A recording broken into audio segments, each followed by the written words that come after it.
variety. I can very rarely ever find San Marzano or Abe Lincoln tomatoes at the nurseries or especially at the big box stores. And I can also very rarely find those kinds of seeds. But here's Baker Creek heirloom seeds, and this one, I've marked the pages. This one, when you scroll through to the T's for tomatoes, I know I'm picking on tomatoes a lot here today. When you scroll through to the T's for tomatoes, there's 59, I counted them, there's 59 varieties of tomatoes in here. And you should see them, some are huge. Look at these are really cool looking tomatoes. I'm gonna pass this catalog around, but my Abe Lincoln tomatoes are in here. There's some that are purple, big beautiful purple tomatoes. There's some that are black. So I'm gonna pass this around. I'm gonna start at the back and end up back at the front. And guess what? That's just one seed catalog. There's also Johnny Seeds, Gurney Seeds, Jung Seed, True Leaf Market, Siskiyou Seeds, Pine Seeds. You can find seed catalogs just online. Just order them and they send them to you for free. You know, so you can pretty well always find what you need in one of the seed catalogs. And I like some of the online, like Johnny Seeds online. You can find anything in there. And then, of course, there's nothing at all quite like putting a little bitty seed in the ground and watching it bloom when it first starts picking up. I don't have one right here. When it first starts picking up, it just kind of, just like that. It's so cool. And then it grows into something big and beautiful that you can eat. It's wonderful. Okay, so that's why you should start seeds. And so, as a result, I'm going to talk about 6 topics today. You wouldn't believe that some seeds need to be prepared before you put them in the ground. And we're going to talk in depth about preparing your seeds for planting. A lot of times you plant seeds, they don't germinate, and you don't know why. Well, there are certain reasons why, and we're going to get into some of that. And then you do the seed preparation, whether you're planting your seeds indoors or you're planting them outdoors. It's the same seed preparation. And then if y'all are game for it, I'm going to show you a little bit about starting seeds for sprouts, starting seeds for microgreens, and starting seeds for hydroponics, if you're game for it. Okay, so let's talk about prepping seeds for planting. Okay, a lot of seeds don't need to be prepared, especially like small seeds. You know, small seeds are just like that. But some seeds do need to be prepared for planting. Some need to be tested for germination. Some seeds need to be soaked. Some soaked for 3 to 4 hours, some overnight. Other seeds need other types of prepping before you can plant them. And the reason for prepping your seeds for planting is to ensure a higher germination rate. You really want to try to get a high germination rate. And so how do you prep your seeds for testing? Well, number one, you may have seeds laying around forever. I do. I have some that are 3 or 4 years old. And you have the option of planting them out in the garden and then waiting 3 or 4 weeks, 2 or 3 weeks to see if they're going to germinate. And if they do germinate, great. You've got that space in the garden that is used and things are growing, and that's cool. But if they don't germinate, you've just lost 2 to 3 weeks in the garden, and you've wasted the garden space that could have been used for something else. Another option is to test them for germination before you actually plant them. So how do you do that? So here's a demonstration. Here's my next demonstration. Okay, so this is a Ziploc baggie with a paper towel, and I've written on the baggie January 16 of 2025, broccoli, and the seed packet I took these seeds from was for sale by November of the year 2022. So these are older seeds, and what you do is you dampen the paper towel. I'll take it out of here so you can see. You dampen the paper towel. Can you tell it's kind of damp? My fingers are wet. you dampen the paper towel, and then you put 10 seeds on it, and then you fold the towel over the seeds, and you put it back in the baggie, and then you put it in your refrigerator for 3 to 4 days. Now, what happens is that if these are if these seeds, if every one of them sprouts or germinates, then you know, because you have 10 seeds here, you know that you have a 100% germination rate. But if only 5 of them sprout or germinate, you know that that packet of seeds has about a 50% germination rate. So if you have a 100% germination rate, then you can take your container that you're fixing to plant in, you can plant 1 seed per hole. If you have a 50% germination rate, then you can plant 2 or 3 seeds per hole. So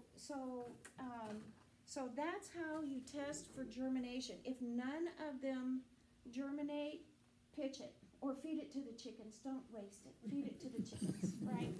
Okay, so that's that. Now I just did these on the day before yesterday, so these aren't germinating yet. I should have done it a couple of days earlier. But that's how you test for germination. Okay, soaking. Not all seeds need soaking. Certainly not the really tiny, small seeds, but some seeds are huge. Some seeds are hard. I have samples of both right here. These are garden beans, and these, you can pass these around. These are very, very hard. You can't, your thumbnail won't even penetrate the seed coat. So I'm going to pass these around. We'll start at the back and come back to the front. Okay, so those are really, really hard seeds. And then these right here, these are huge. These lima beans, these are huge. I know y'all probably seen lima beans before. They're huge, and they're also hard also, but it could be because these are several years old. But at any rate, a lot of these types of seeds, the larger and hard ones, they do benefit from soaking before you're actually planting them. Some other types are vine crops, pumpkins, zucchini, cucumbers, corn also benefits from soaking a little bit before actually planting. Okay, so here's something else. This is 2 packages of lima beans. Both of them are Ford Hook lima beans. And guess what? The burpee doesn't have any reference at all to soaking before planting. But it does say that the germination is 7 to 14 days, okay? Well, this one, same bean, same variety, but it from Ferry Morris. And on the back of it, it says soak seeds overnight in warm water. This one, the germination is 6 days, where this was 14 days. So that should tell you something, that some companies will tell you to soak and others won't. But it also tells you that if you soak them, you're going to have your germination is going to be a lot sooner. So it's really kind of up to us to determine whether we want to soak our seeds or not. It's never going to hurt to soak your larger seeds. And you put them in warm water and leave them out. Yeah. So the small ones you put in the fridge, the test with the paper towels go in the fridge overnight. Yes. But the others Yes. you leave out. Okay. Yeah. So you leave out. Yeah, you can just put them just like in just in something like this and just soak them overnight. I always soak mine overnight when I'm soaking. Okay. Now, what does it do? What does soaking them do? Soaking them softens the seed coat, which will allow the water to penetrate more easily. And so when the water penetrates more easily, that's what initiates the germination. Okay? You use, like you said, you use clean water. It needs to be room temperature or slightly warmer, certainly not hot and not cold. And if you do see some seeds that are floating, though, after you've soaked them overnight, those are dead. Pitch them. give them to the chickens. And, okay, and then the other thing about that is that have your planting materials all ready to go, because as soon as you take them out of the soak, you plant them up. As soon as you do, don't let them dry out. Okay, now, how many have ever heard this word before? Stratification. Has anybody? Okay, all right, okay. What is it? It is the process of, I'm reading from my notes here. It is the process of pre-treating seeds to break their dormancy and start germination. So we'll talk about that for just a minute. There's two types of stratification. There's moist and there's not moist. So like you take seeds from from plants that grow in the desert. There's no rainfall, there's no snow, so they don't need moist stratification. They need dry stratification. But then you take a lot of other seeds. They go through a really cold winter, and then in the spring when it starts warming up, that tells them it's time to start germinating. So stratification is where you put them, you're mimicking nature. You put them in a cold environment for a long period of time, and then you warm them up, and that initiates the germination. Now, how do you know what needs to be stratified? Okay, I have a list, and I'm going to share it with you. I got this from this academy that I'm in, and this particular section was how and why to cold stratify seeds. This list is herbs, okay? And so things like rosemary, sage, thyme, lavender, lemon balm, fennel, just a few. You can see this is a very long list. And so I'm going to give this list to Denise to put on the web. Gotcha. Okay. And so now that's herbs. I have another list. This one is flowers. So a lot of people like to do flowers. So this is a list of flowers. Coneflower, violet, aster, a lot of fuchsia. A lot of these I haven't even heard of. I do more veggies. How about a beard tongue? Okay, there's another list, okay? And then I did find another list from a different source. This one is Fedco's Herb Planting Guide for 2025.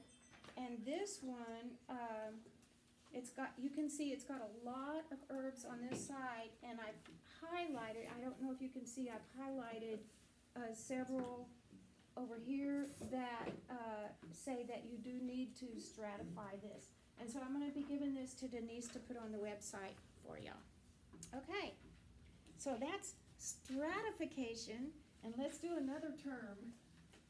How about scarification?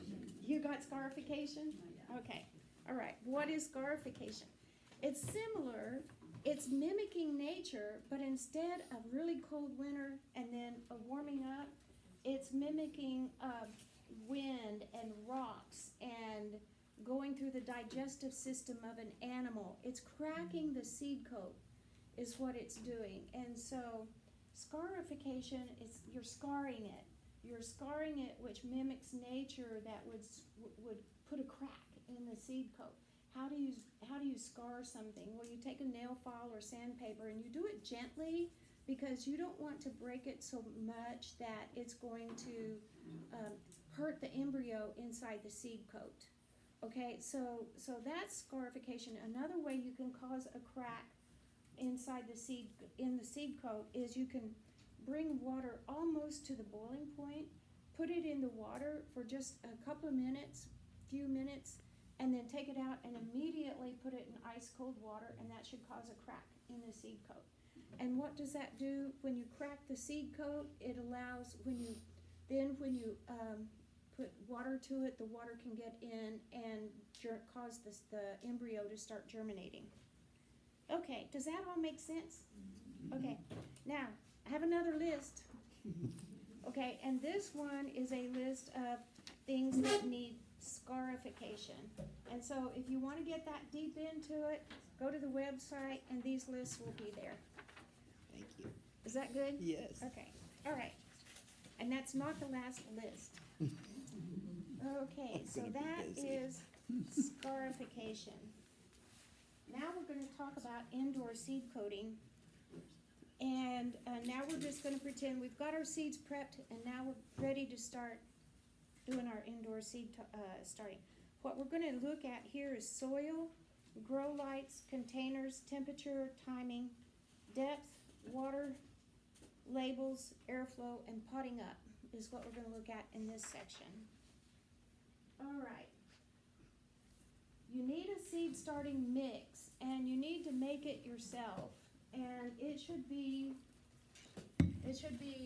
45% of potting soil, 45% compost, 10% construction sand, and 3% worm casting. And so I call this a 103 blend, because you blend it yourself.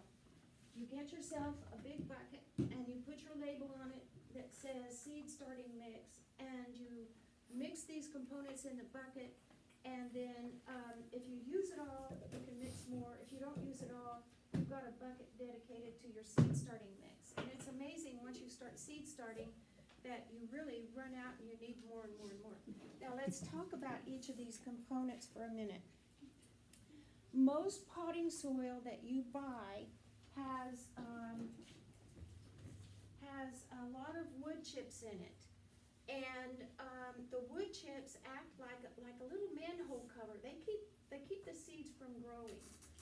The one that I have found that I really like, and I use it, is this Fox Farm Ocean Forest, and I have some here straight from the bag. I'm gonna pass this around.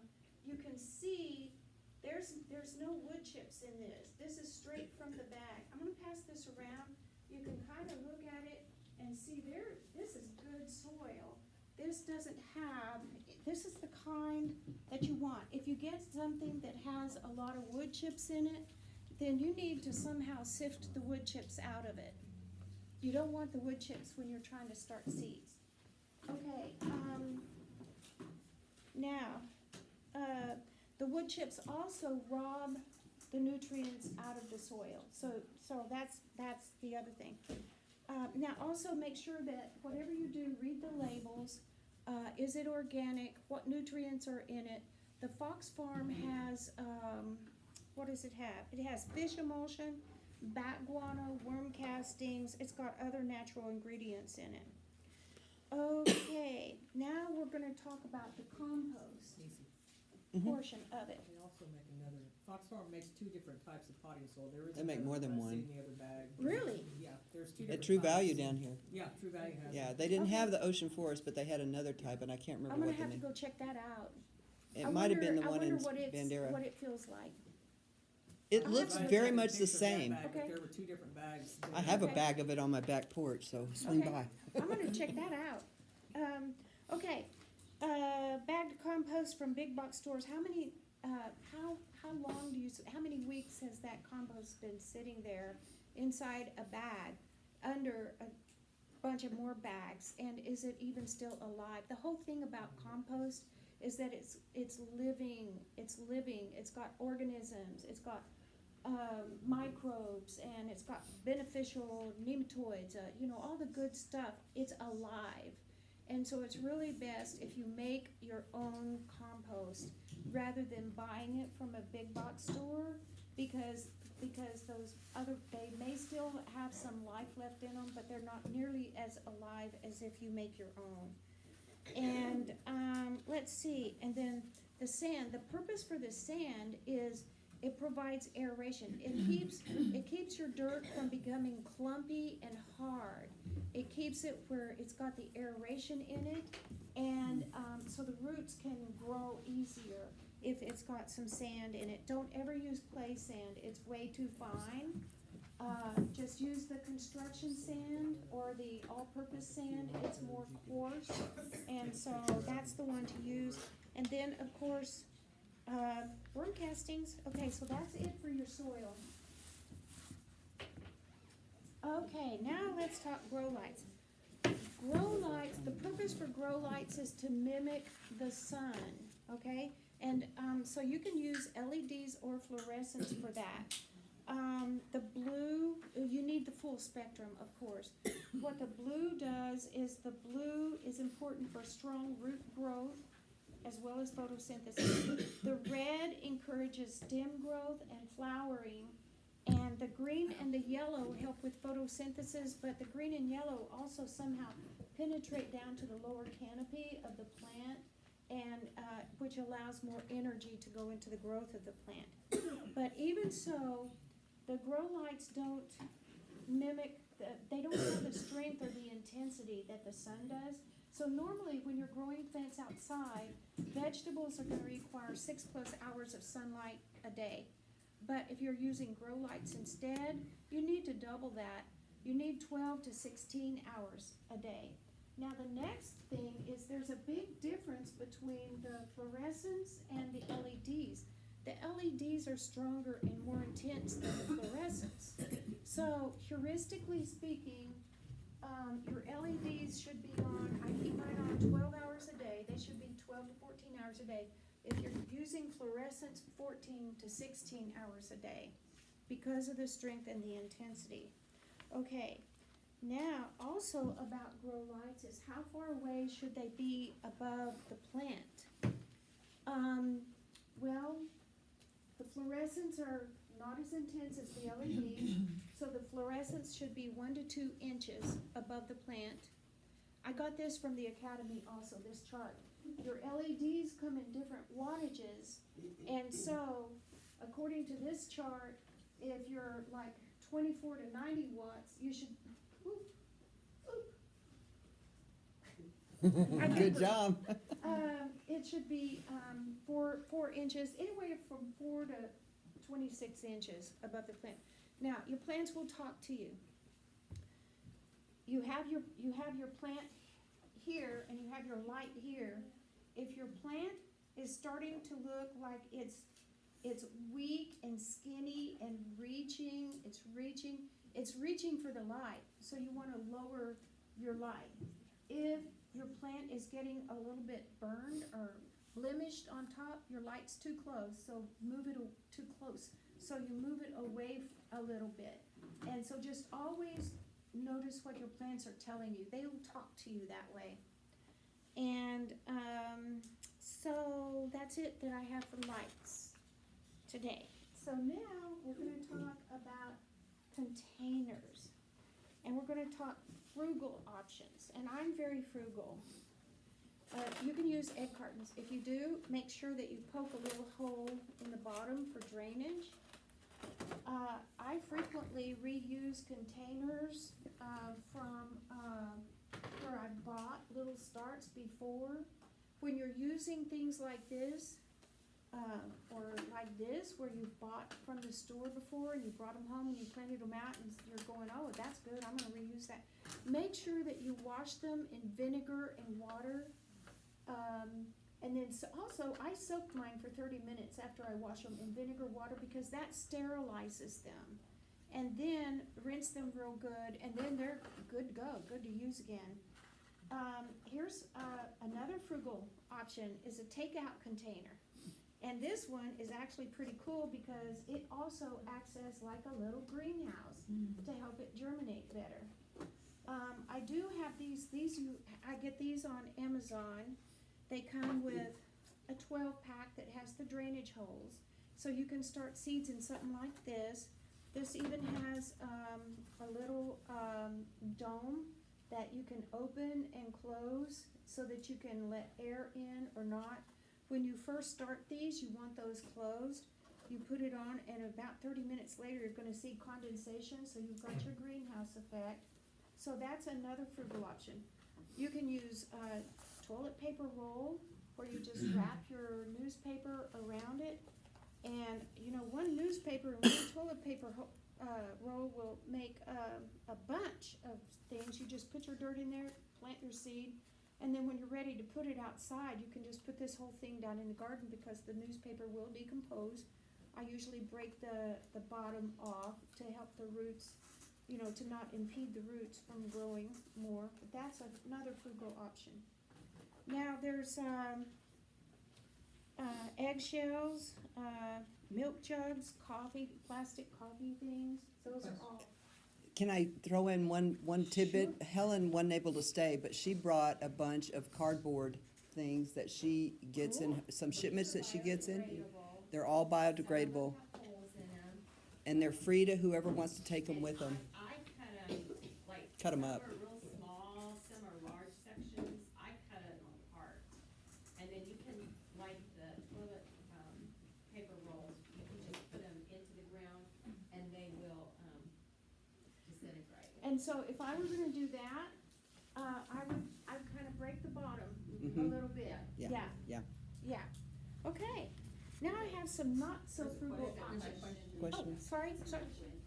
So, you know the ones that, like you see it on Amazon, it's a thing, but it's not, you compress the potting soil in there, and then you put the seed, and it's like a mechanical thing, and it makes. I it have so- one of those, I'm gonna demonstrate it. Oh, okay, never mind. You bet, yeah. That's called soil blocking. Yes, I'm gonna demonstrate that. okay. Okay, so now we have, and actually, that's in my potless option. That's coming up next. Okay, but the not so frugal, okay. These seem to be the latest rage. These are developed and sold by Kevin Esperu with Epic Gardening out of San Diego, California. Well, these are expensive, I think, because I'm very frugal. This 6 cell comes in a 6-pack for $20, and the 4 cell comes in a 4-pack for $20. So yes, these are expensive, but why would anybody spend that much money on these? Well, look. Wow. Ta-da, Not ta-da. like those. Okay, like this, this, I used it twice and it split. And so you're always replacing stuff like this. These, you do these, this is a lifetime investment. Okay, so that's one reason that it's a rage, and here's the next reason it's a rage. Like, how many times you get one of these and you're sitting here and it'll come out of there, and so it breaks when it's coming out, right? This has a finger hole. That has a finger hole where you can, what I do is I use my transplant dibber and, I loosen up the side and then I poke it out and it comes out. You want a feel of this? We're gonna pass that around. I'm not gonna stand on it though. Okay. Wow, it is pretty stout. Yeah, that's very, very, very sturdy. Bubble Okay. goes soul. So that's the not so frugal option, and now we're gonna do the potless option. And I'm gonna demonstrate this. Requires no metal. How many have heard of soil blocking? I do it. You do it? Yeah. All right, okay, I'm not awesome. good at it What's yet, she but I asking? do it. Okay, so, this is a soil blocker. And, what it does is, it's like, she said, you fill it up with soil and then you push your block out. Now, I'm gonna demonstrate this. Mine, I don't know, Deb, does yours have these things that, Yes, do they actually clip on there? you put them down in it before you put the soil in it. Yeah, but they don't clip. I have to just gently set them on there. Okay, so what you do, what these are for is this makes the hole in the top of the soil block for your seed, okay? So I hope y'all can all see this demonstration, cause I'm actually gonna do this for you.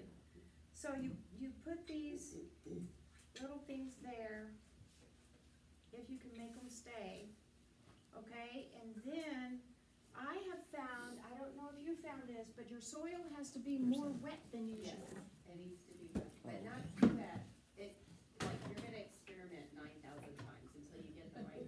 Yeah, So what I'm gonna do here is, I think I have my soil maybe a little bit too wet, but then you just take and you just fill this up with soil. And yeah, I do have mine a little bit too wet. But, and you pack it tight, you pack it tight, you pack it tight. I have a little wooden, it's actually a Tamper, cooking utensil, and I tamp it down. tamp it down with that. I don't know what it's called. That would be a good thing to have, yeah. Okay, so now I've got it packed in there pretty tight. You were the seed tray. I could have it, no, the black one. The black one. Yeah, the black one, yeah. Yeah. And those seed, blockers come in all different sizes as well. Yeah, they You can get do. little, Yeah, And so you can get if you'll just set it right here. okay. Okay, then what you do is you turn it over, and then you put it down, and then as you're pressing this down, you pick the metal up. And so I'm gonna try to do that, okay?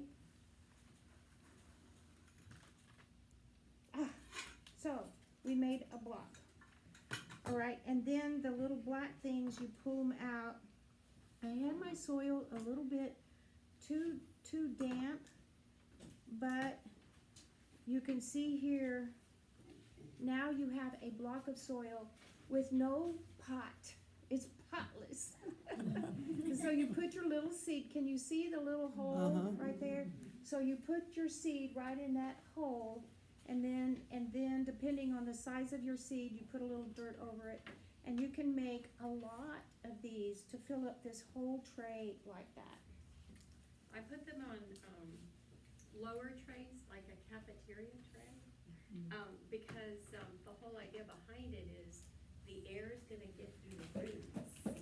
And so you are actually, I hope you don't mind me No, interrupting. that's great. You're getting a stronger plant. So, sometimes when you, plant seeds and stuff, and before you get it out there, it's like leaning. But the air circulates, and it makes it a really stronger, plant, transplant. Mhm. And then you, at a certain point, you will transplant it to a regular pot, like if you're, if you want it, to continue to get bigger. But boy, it's done right. Well, I'm glad to know somebody who's done it. But I have to relearn it every season garden. Okay, Because I think, oh, I got it perfect now. did that help you? With the watering for something like that, how does that work? You bottom water and let the soil soak up the water. I actually use trays that have holes, and then another tray that goes below that. And I put the water in the bottom tray and set the top tray in it, and it soaks the water. The soil will soak up the water to deliver it to the roots. Do you bottom water all of your starts? I For the most part. do, and I'm gonna show you that. Yes, I do. You will see, well, you'll see all of these. I do, like right Gwen, you here. have a question back here. Yeah. Can you just tell us, where do you get those lime green, the thing that you showed? I got these from a True Leaf Market. To learn how to do microgreens, I bought the 2 different microgreen kits from them. Their water-based microgreens came with the green, and their soil-based microgreens came with the black. And the thing about the microgreen trays is, notice how short they are compared to, like, these other trays. Notice, I don't know if you can see how tall these trays are? These are like 2 or 3 inches tall. These are just like an inch tall. Microgreens don't need height. So that's why these trays are smaller. Here's another question. Yes, Have you heard of using red solo cups or blue solo yes, cups? you can just- do that. Yes, And you can use those every year? you can, well, until they wear out. Well, yeah. Yeah, just make sure that you wash them with the vinegar, sterilize them with vinegar and water. Yeah, a lot of people do that. I have a friend who uses red solo cups to raise plants for sale. It seems like they would would hold up better than those tiny little ones. Yeah, they would, like this one, Yeah. the solo cups I will hated hold up those. real well. And yes, you can definitely use those. Mhm. You can even use the little styrofoam coffee cups. Did you have a question? I was just saying, you poke holes in the solo Yes. cups Yeah. first.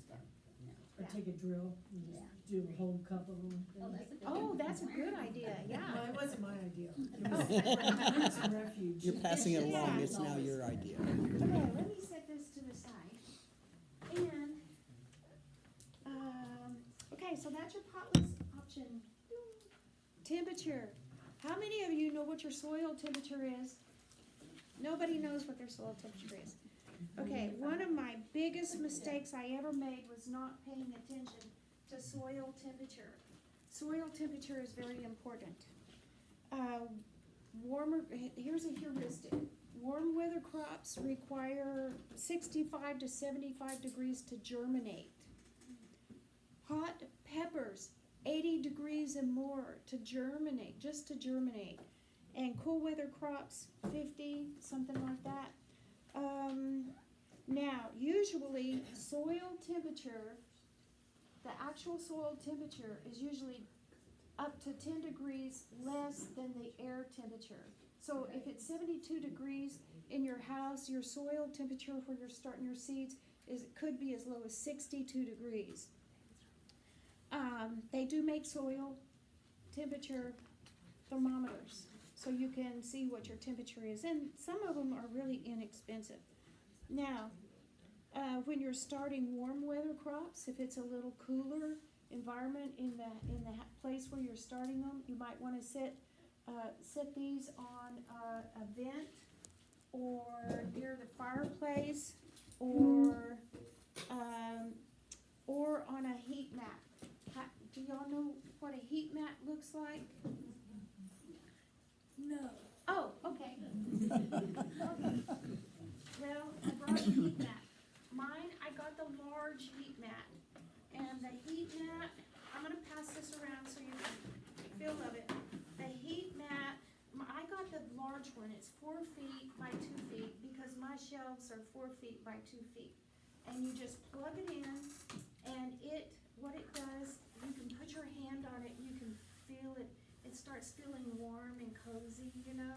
And the plants just love it. But you set it down and then you set your trays on the heat mat. And so for your warm weather crops, if you find that your temperature is down around 62 or something like that, you're probably gonna wanna set it on a heat mat. They make smaller heat mats. Heat mats don't have to be this big. Did y'all want this to pass around to look at closely? It's got a lot of writing on it. Okay. All right, so we won't. So what controls the temperature of the heat mat? It's just constant, and it's gonna be just a constant temperature. Isn't it like And- 70? Pardon me? Isn't it So about like what 70 It's about degrees? 70. 70. It's Okay. about 70, Okay, and it won't ever change. okay. Yeah. Okay, now, you never use a heat mat for cool weather crops. How do you know what temperature you need for your seeds to germinate? I have another list. Okay, here's another list. Okay, but this list is 5 pages long. Okay, and this list, I think I got this one from the academy also. The third column on this list is what temperature the seed needs to be to germinate. So, for example, Brussels sprouts, 45 degrees.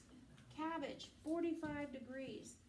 Carrots, 45 degrees. There's a range on here. Of course, I'm giving you the extremes.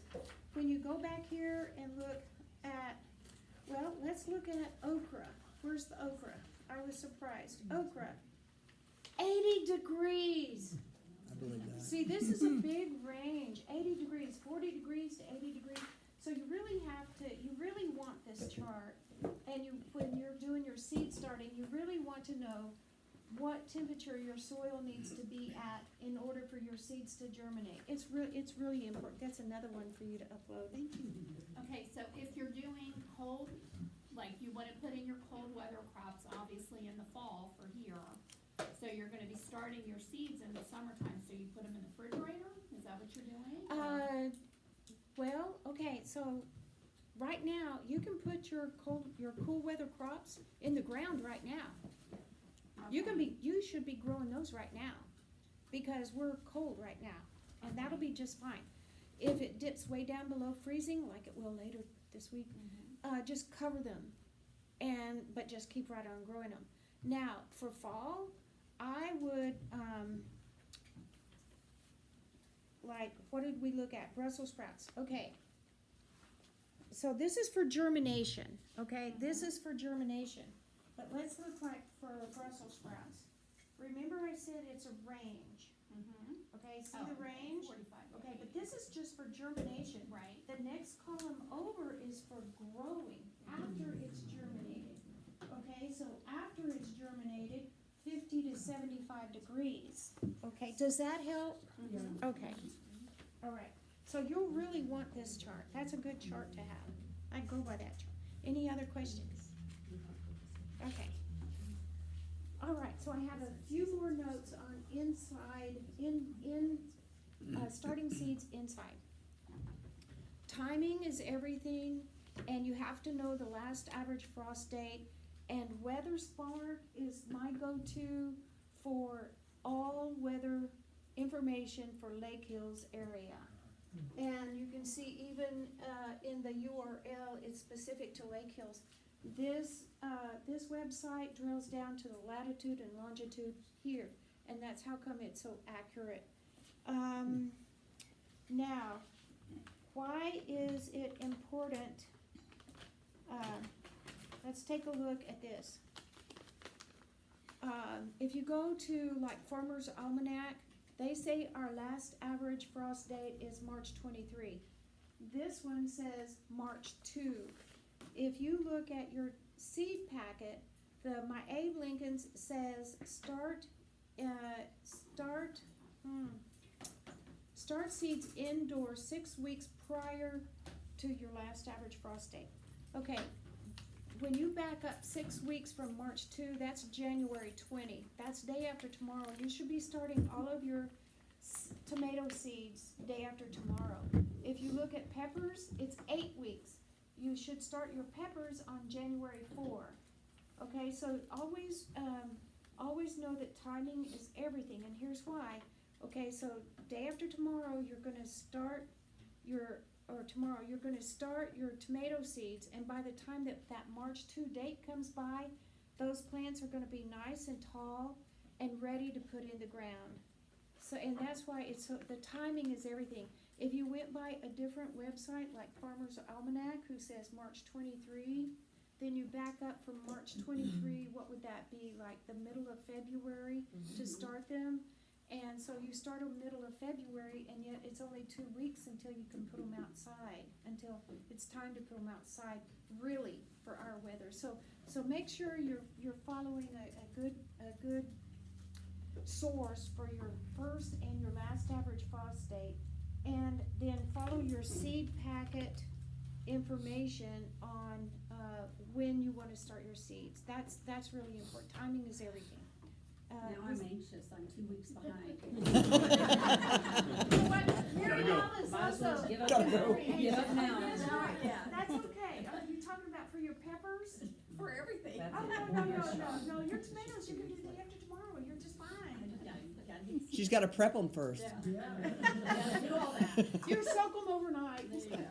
Now those you don't have to say. I do have to say that the old timers in the hill country have always said, and I've learned this, it's been passed down in my family generations, that as soon as you see a mesquite tree bud, Mhm. you can put your plants into the ground. And I have to say, it has never failed me, never. So, I have heard that too, Debbie, but where do we have a mesquite tree around here? Yeah, Oh, exactly. A lot up near where I am, on my property above the lake. So, Oh, yeah. okay, Yeah, okay. so, and I watch it religiously. I You need to started- post when they bud, so. Yeah, you need to Yeah, post. exactly. Yeah, okay. Send out a email. White, green, little buds, and that's when I know, okay, it's safe. So, Okay, awesome, thank you. Okay, next is depth. If you have the really super tiny seeds, You just put them on the top and barely touch them into the dirt. If small seeds, and your seed packet will tell you, on the back of the seed packet, it gives you the depth. Small seeds, heuristically 1/4 inch, some are 1/2 inch, larger ones 1 inch. Corn is 1 to 2 inches. Make sure you watch your depth. If you get a small seed and you get it too deep, it's not gonna germinate. So that's your depth. And, water. Okay, now we're still talking seed starting. Thought somebody was talking to you. So, initially, this is a big mistake that I always made, is you just go, where did we have that soil tub? Right here. Okay, initially, I would just take this and I would just pour it in here, you know, and then I'd put my seeds in, and then I'd pour a little bit more on top, and then I would water it, right? No, you don't do it that way. No. Damn it. Okay, here comes another glove. All right, so what you do is you want when you're ready to plant, you get your bucket and you put water in it and you mix it and you mix it, and notice I even use a stir stick. I use a paint stick. You stir it, and you get all of the dirt moist. How moist do you get it? You get it moist enough so that, now y'all already saw how loose this is as it comes out of the bag. This one, I pre-moistened it. And so what you do, it may have dried out a little bit, is, let me just kind of mix it a little bit more. You get it moist enough so that when you grab a fistful of it, hold over this tray, and you open your fist, it holds its shape. Okay, that's how moist you want it. You don't want it dry, and you don't want it so wet that when you squeeze, water comes out. You don't want that. You just want it moist enough where it'll hold its shape. Got it? Okay, now why do you want it moist? You want it moist because the seed needs moisture to germinate. So you get your soil moist like this, then you put it in, and then you get it all nice and in there. Then you put your seeds in, and then if you need to add a little bit more to it, then you can do that. Okay, once it's planted, once it's planted, I'm gonna use this one to demonstrate this. Once it's planted, and by the way, I like these for seed starting better than any one of the others that I've ever done. And I can bottom water in the tray instead of here. But once you've got your moist soil in here, you've got your seeds in, get your mister bottle, mist it real good. Not where it's drowning or anything like that, but just mist it real good. Okay, and then after you mist, then you cover it, and within 30 minutes at the most, you're gonna start seeing, oh, get on there. Okay, it's fine. Okay, then you're gonna start seeing condensation build up in here. That's your greenhouse effect. And it's gonna condense whether you have it on a heat mat or not. It'll condense a lot more if it's on a heat mat. But you leave it on there to create a greenhouse effect. It helps to keep the soil moist while the seed is trying to germinate. It won't let the soil dry out, in other words. If you let your soil dry out before it's germinated, you might as well throw everything away and start over, because once the seed is wet and then dries out, it won't come back. Okay, and now once you do that, you do need to check it once a day and feel of it, and if you need to mist it again, mist it again. Once it's germinated, then you take the cover off, and then you start watering from the bottom. And to water from the bottom, you just pull one of these out, pour your water in the bottom of the tray up to about a 1/2 inch, and then put the tray back in, and then leave it under your grow light, so wherever you have it. Okay, that's watering. and that's the dome. Oh, and I know a lot of people are concerned about bottom watering, but the soil will actually soak up the water and deliver that moisture to the roots. And so it's worked out. Well, this one, see how well it works out right there. Okay. So that's watering. Am I taking too long? You got Okay. another half hour, Okay. Labels. 25 minutes. These kind, you get them in bulk. You notice I use them. This is, you always need to label with the crop, the variety, and the date that you planted it. Now, I also am old and I like to have things at my fingertips. So I also add paper labels. And my paper labels say the date that I planted these and when it's supposed to germinate. So, for example, let me just pull this out so I can show you. I planted this, it's a rainbow sweet bell peppers. I planted them on January 12th. They are supposed to germinate on day 7 to 21, so that would be January 19 to February 2. I'm supposed to toughen them up on February 23, harden them off on March 2, transplant them out on March 9, and then harvest between 60 and 69 days on March 13 to April 12, or depending on which date I'm coming from, May 9 to June 8. So I put all that on my piece of paper, all of that information, because then as I follow this through its life cycle, I know what today is, so I know where I'm at on this. If I don't label it like this, I forget. And then I forget to harden them off, and then I forget to transplant them outside, and then I don't even know, when am I supposed to harvest this stuff, you know? So that's why I do this intensive labeling. What? When they turn red, you're talking about them, not green. Good point. Okay, but you get the point. You need to label the stuff. Okay, and then one more thing about airflow. When you take the dome off and you set this, and you're inside under the grow lights, put an oscillating fan on it.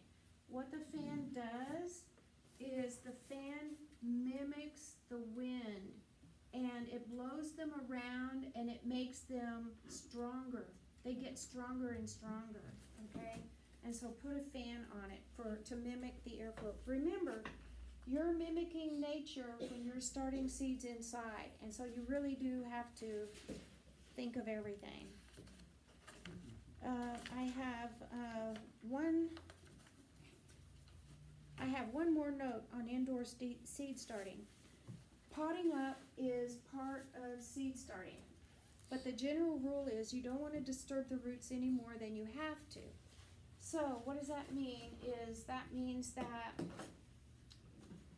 you can start seeds in small cells, you can start seeds in large cells, or you can start seeds in small cells and pop them up to large cells. Okay, so why would you do either of these?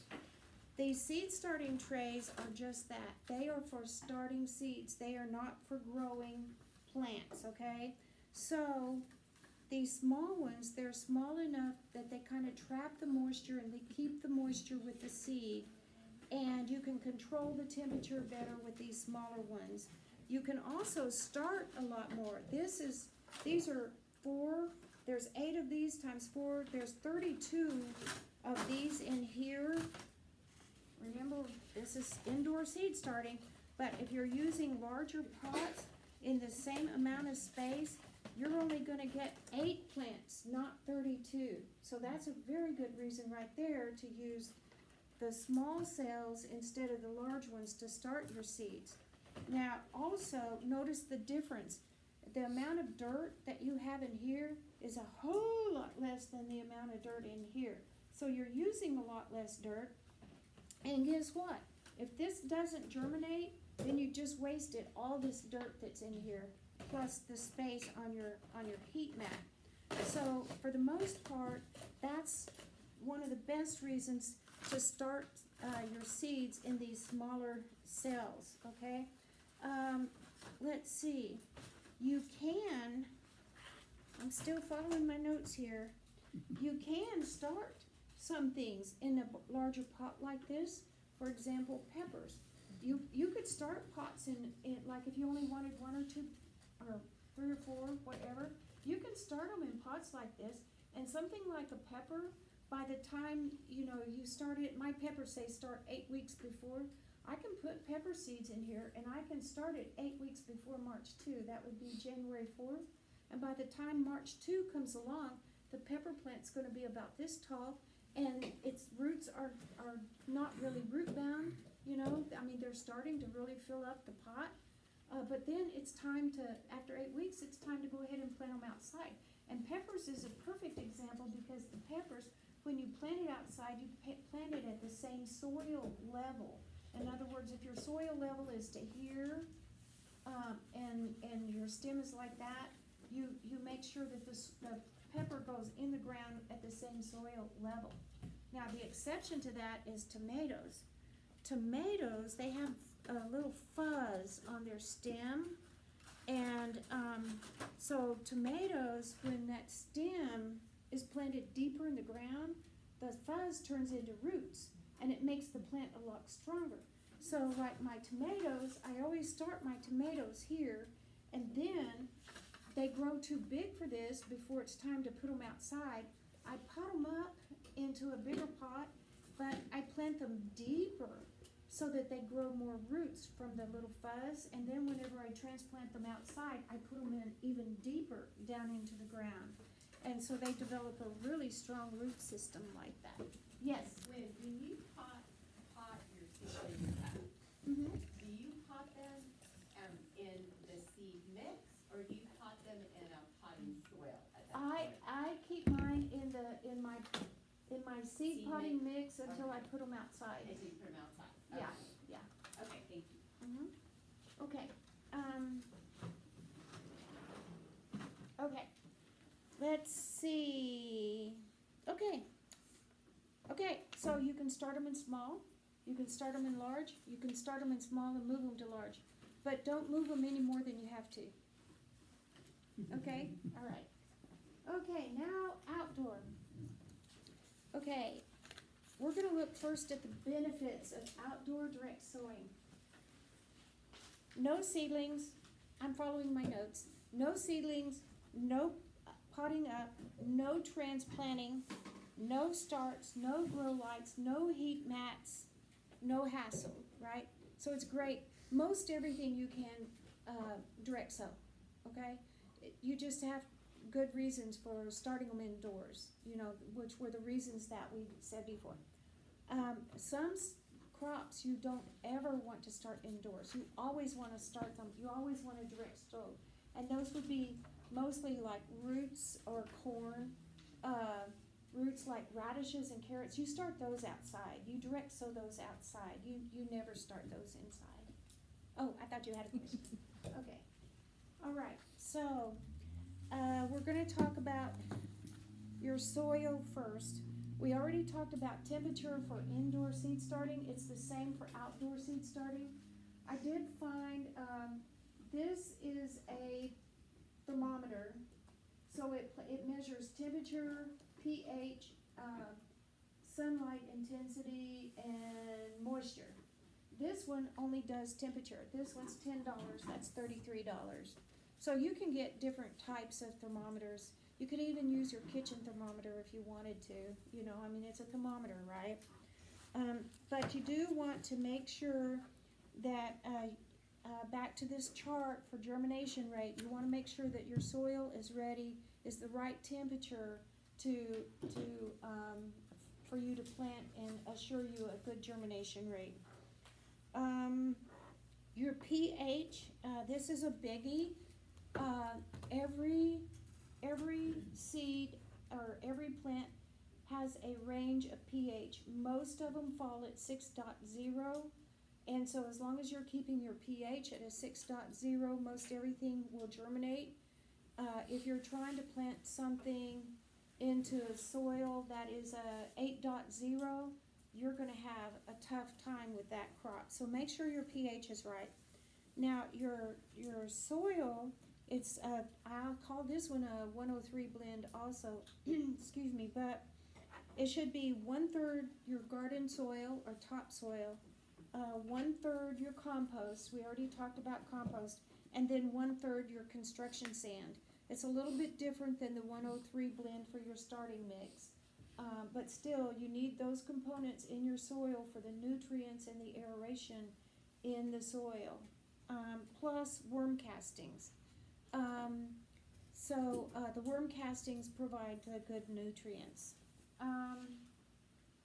And preparing the seeds for planting is the same as for indoor, soaking, scarifying, stratifying. Okay, now I'm going to talk about the method I use to actually sow my seeds outdoors. Okay, then we're going back to get your soil wet. Don't put seeds into dry soil. Get your soil wet, wet it down, use a water hose, get it wet, don't drown it. Again, get it to where when you pick the soil up and squeeze it, it doesn't drip, but when you do this, it keeps its shape. Okay, it'll keep its shape. So that's the first thing, is get your soil moist first. Then the next thing is place, if you're gonna use garden structures, place your teepees, place your cattle panels, place your obelisk trellises, place whatever you're gonna use before you ever start planting. And here's why. If this is a teepee and you place your teepee like this, and then you're gonna plant your bean seeds around where the legs of the teepee go in the dirt. But if you plant your seeds first, and then you come back later and you're going, where did I plant those seeds? Oh, I think I planted them here. You don't know exactly where. Those seeds may be over there and nowhere near your TP. So, that's just, it's something I did for a long time, and I'll never do it again. I'll always put my structures in first because of that reason right there. Okay, so then after that, we talked about depth. It's the same depth, the requirements. Tiny seeds just on top, kind of press them in. 1/4 inch, 1/2 inch, 1 inch. Corn, 1 to 2 inches. Now, also, at this point, I want to say this. Never cover any seeds until all your seeds are planted. And here's why. You're going to get interrupted. You're going to lose your place. And so then I thought, okay, well then I'll just go in and I'll just make all my holes first. Well, then I start putting the seeds in the holes, and then I get interrupted. Well, then I come back, well, a little dirt fell on top of the seed, and I don't know where the seed is. I can't see the seed, so I put more seeds in the same hole. Or I think, well, I thought I left off here, so I'll start right here. Well, come to find out, I left off over there, so I have this whole row not planted. The best method I have found and I use is I put the hole, I put the seed. I don't put any holes, it's all flat, okay? So it's all new territory. I put the hole, put the seed, put the hole, put the seed, put the hole, put the seed, put the hole, put the seed. I get interrupted, I come back, well, there's a hole there, that's where I left off. So now I'm picking up right where I left off. So that's just a method that I use, which makes the garden fuller and better. Okay. Okay, that's it for that page. And then water. You have to keep your seeds moist. Again, just like indoor seed starting, you have to keep your seeds moist until they germinate. You may be out there 2, 3, 4 times a day misting your seeds. You need to keep them moist until they germinate. You can use a light mulch to help retain water, not a heavy mulch, because you want them to be able to come up through there, right? But just do whatever you can. Use a sheet. I've even been known to put a light piece of cardboard over it. Moisten the underside of the cardboard and put the cardboard over it, just to retain the moisture in the seed. The seeds don't need light. When they germinate, that's when they need the light. So you can place cardboard over it, and then they'll start coming up. And don't put anything on top of the cardboard to make it heavy. Just do whatever you can to keep the soil moist until they germinate. Yes. We've got about 5-10 minutes left. Okay. All right. Markers and labels. I come in with these craft sticks, and after I've planted, and I mark the rows, or if I've done a square, like I have pieces of wood where I've marked off a square, I'll put this in, but mark where what you've planted where, because you may have a 12-foot bed that you have 10 squares, and you've got beets here, and rutabagas here, and radish here. Mark your squares, mark what you have. So that's your markers. And, okay, so we're not gonna get to the sprouts, are we? Sounds like another class. Okay. Sounds like another class. Okay, we can do that. All right, so that was it. Thank That you. was it. Awesome. Thank you very much. Thank you so much. That was fun. I've used old blinds that are broken, the 1-inch blinds that Uh-huh. are broken, and just cut them for markers, Oh, that's a good because idea. they don't get wet. Oh, yeah. They're that hard plastic. Yeah, that's a good idea. With permanent marker. They're Yes. cheap and free, yeah. Yeah, cheap and free. I like that. Yeah. Yes, Questions regarding soil. okay.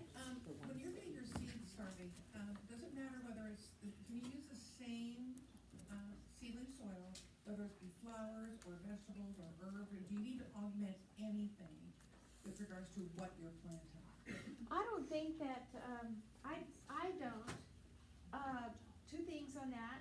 One is if I have used, soil that I have already started, and then I'm through with it, then I don't reuse this soil. I put this soil in my compost, and then it comes back to me as compost. Okay, that's number one. Number two is the seed itself has all the nutrients in it that it needs to start its life. But then after it has started, a couple of weeks in, you're gonna have to start feeding that seed based on whatever it is that you're growing. Okay. Does that help? Yes, it does immensely. And then the other thing, I've gotten some suggestions to add small amounts of bone meal or blood meal into soil. It doesn't necessarily say seedling soil, they were talking about in general. Right, extra right. soils for other That things. adds nitrogen. Yeah, so is that a good thing, or should we just not add that either to the seedling I phase? wouldn't add it to my seed starting mix, but I do add that in my beds, in my raised beds. Okay. Yeah, yeah. Thank you. You bet. I use a bone meal. I use, because it's 1200. I do a soil test once a year, and I follow their recommendations. A lot of times they tell me that I'm really lacking in nitrogen, which Yeah. bone meal is good for, but I'm way too high in, I think it's potassium. I'm way too high in potassium. So you cut back on that. It's very easy to get your, soil tested here. If you take samples, you can go to at the Ag Center, thank you. They have the little bags, and so you can get the bags from them, bring them. I would mark on my bag, like, which part of the garden they came from, because believe it or not, there can be differences between one side and the other. Then it's a nominal fee, take it back to them, they send it out, and you get your whole, like diagnosis of your soil. And they will tell you what to do. Yes, they to make give it what you you examples of. And not only that, but they're nice people over there. Yeah, they are. They're really nice people. They like it when people come visit. Is that, I don't know where it is here. It's at Mansfield Park. It's at Mansfield. It's called. The county extension agent. Yeah, Yeah. yeah, Okay, so time We're to gonna do our drawing. drawing. Gwen's been an awesome. That was great. Yes, Oh, thank Her you. garden in action. yes. Please remember, June seventh, we'll be having our garden tour, and she's one of the gardens on the tour. So we're Thank very you so much. excited to see Thank that. you. If you got, did everybody get a ticket? Because if you didn't, There's one that didn't.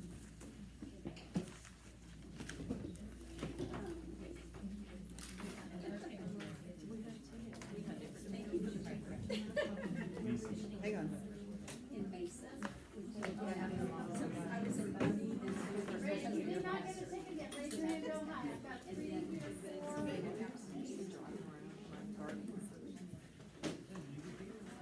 So I did this, like, there's gardeners, but, so I know Lakehills is different from there, because, so every 4 years or so, I get to learn. Oops, sorry.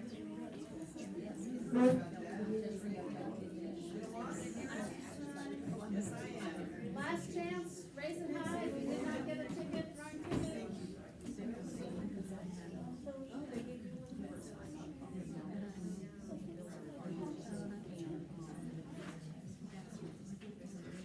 Who's drawing?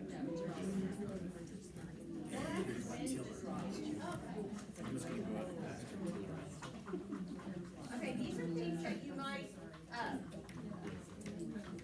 be able to use for your seed starting project. The only thing is I could not find, reasonably priced, soil temperature thermometers, so you're just getting an outside thermometer, so you know what it's like outside your garden. Okay. Here you go. Okay, number 641378. 378. Here we go. Here we go. Okay, Gwen, 2 more. 2 more? Okay. 2 more. Grab one, not several. Thank you. This ticket number is, let me read it correctly, 108866. Jerry! Yay! Okay. Our wandering. And last one. Okay, here we go. Okay, is that one? Yeah. Yes, it is. And this number is 641377. All right. Yes. We were in the right place in line.